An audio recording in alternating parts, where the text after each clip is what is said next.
आज हम अध्याय 3 दो चर वाले रैखिक समीकरण युग्म की प्रश्नावली 3.2 का प्रश्न पहला सॉल्व करेंगे, जिसमें हमें निम्न रैखिक समीकरण युग्म को प्रतिस्थापन विधि से हल करना है। अब हम प्रश्न पहला सॉल्व करेंगे तो x धन y बराबर 14 को हम एक समीकरण मान लेंगे तथा x ऋण y बराबर 4 को हम समीकरण दूसरा मानेंगे। अब समीकरण 1 या 2 से हम किसी से भी x का मान निकाल सकते हैं, तो हम समीकरण 1 से x या y का मान निकालेंगे तो x निकल जाएगा और 14 y धन में तो इधर जाके ऋण में होगा तो ऋण y, इसको हम समीकरण 3 मान लेंगे। अब हम समीकरण 3 से x का मान समीकरण 2 में रखेंगे तो समीकरण 3 से x का मान समीकरण 2 में रखने पर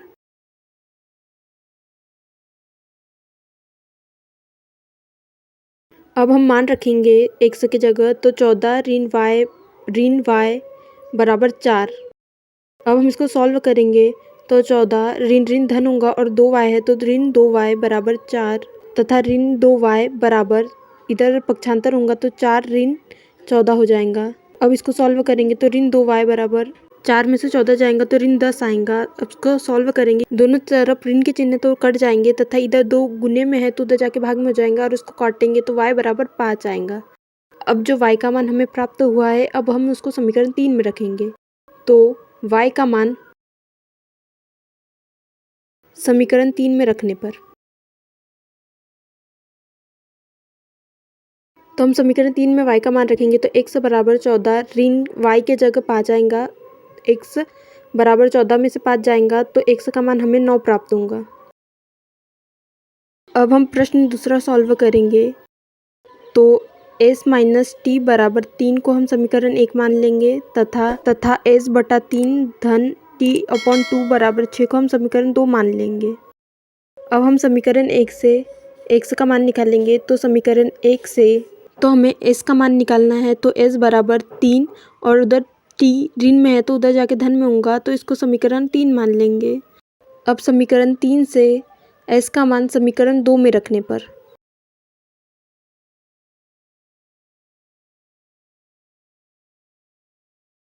अब हम समीकरण 2 में मान रखेंगे तो 3 धन t बटे 3 धन t बटे 2 बराबर 6। अब इसका हम एलसीएम निकालेंगे तो 6 आएगा। अब 3 से 6 में भाग देंगे तो 2 आएगा और 2 से 3 में गुना करेंगे तो 6 आएगा। धन 3 से 6 में भाग देंगे तो 2 आएगा तो 2t आएगा। धन 2 से 6 में भाग देंगे तो 3 आएगा, फिर 3t आएगा बराबर 6। अब 6 इधर भाग में तो उधर जाके गुने में होगा तो 6 धन 2t और 3t 5t होगा और इधर गुने में जाएगा तो 36 होगा। अब 5t बराबर 36, इधर 6 धन में तो ऋण में होगा तो 5t बराबर 30 आएगा तथा अब हम इसको सॉल्व करेंगे तो 5 से 30 6 बार कटेगा तो t का मान हमें 6 प्राप्त होगा। अब हम t का मान समीकरण 3 में रखेंगे तो t का मान समीकरण 3 में रखने पर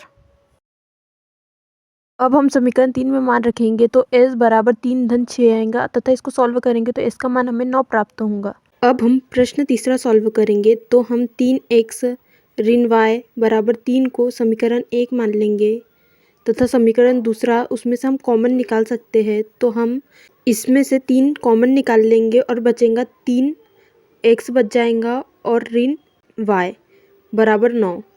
अब इसको सॉल्व करेंगे तो 3 गुने में है तो उधर जाके भाग में हो जाएगा तो 3x ऋण y बराबर 9 बट्टे 3।